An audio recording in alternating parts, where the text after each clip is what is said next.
I'm Sha-Phawn, pronounced like the material, and welcome to my channel. If you're new to my channel, I make videos all about health, beauty, and fashion. And today I wanted to chat with you guys about Black girls in healthcare who may feel isolated, and then what to do to get out of that isolated mindset. So if you're interested in watching that, keep on watching. All right, guys, before I continue chatting, let me take a sip of my tea.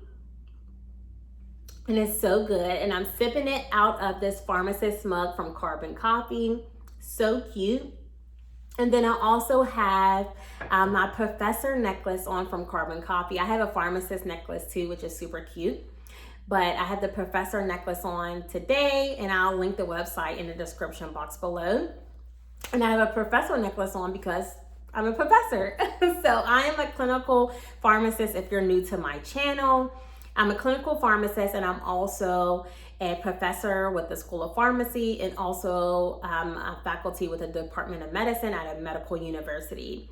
And I'm also a Black girl. So I want this topic interests me. So I just wanted to share it with you guys. And if you guys enjoy discussing topics like this, please give this video a thumbs up.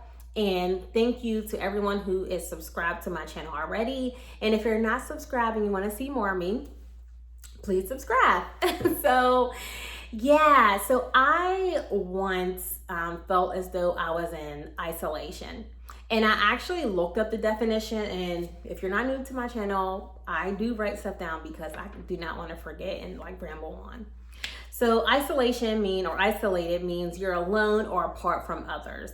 And after my discussion with some of my peers in pharmacy and also my peers in medicine, we kind of came to the conclusion yes, there are times that we feel isolated, we feel alone or apart from others.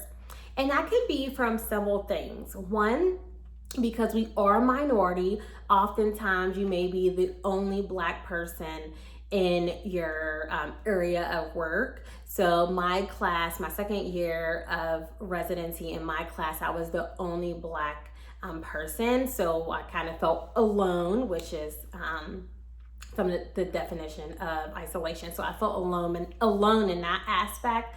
But then also when you're working during residency, you're basically going to work and then going home, going to work and then going home.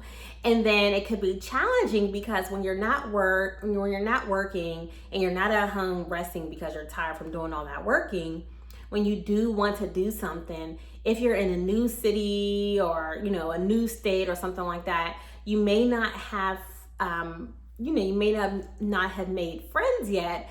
So that means you don't have anyone to hang out with, and you may not want to hang out with people from your work because you may not relate to them. And that is totally fine to not relate in certain aspects with people who you are doing your residency with or who you're in school with. That's totally fine. And so because of that, you're just going to work, to home, to work, to home. You kind of put yourself in isolation. And again, not everyone, or again, if I didn't mention this, not everyone is going to have this feeling, but through my experience in speaking with a lot of my colleagues who are Black women, they experience this as well. So I wanted to give you guys some tips on how to get out of that isolated mindset. So I got my notes here, y'all. So number one, talk with your friends and family. So although you're working a lot and when you go home, you're tired, spend some time reaching out to your family, whether that's a text, whether that's a phone call or a video chat. Keep in contact with those people, especially the ones that supported you through your training or through some adverse events that happen in your life. Keep in contact with them so you're not in it by yourself. And they want to hear from you. Trust me, they want to hear from you. Next thing I would say is find your tribe. And this can be very challenging for people who move to a new city or a new state or even a new country and you don't know anyone really around you. So what I did to find my tribe is I had one friend that I met in clinic, and I looked at her. We both looked at each other because we were like, oh my gosh, you know, it's another Black girl. And I can't be alone in that feeling. Like it happens, you get excited, and we started chatting. And then months later, I was like, well, you know, there has to be more of us, and won't we do something to get together and have fun and get out of that isolation? So we started this group chat thingy on WhatsApp, and then all these people started being added into the group, and then I threw a barbecue and everyone like bought something. It was so fun. And based off of that barbecue, I went in with only knowing one person, and I came out knowing so many people. So now I have friends that I go out to lunch with, to dinner, go to Pilates class with. So doing something like that really helped me grow my tribe here. So now I have a bit of a social life, and I'm getting drawn out of that isolation and not being apart from others. Another tip I would say is find a mentor. I already did a video of how to find a mentor. So I highly recommend checking that video out.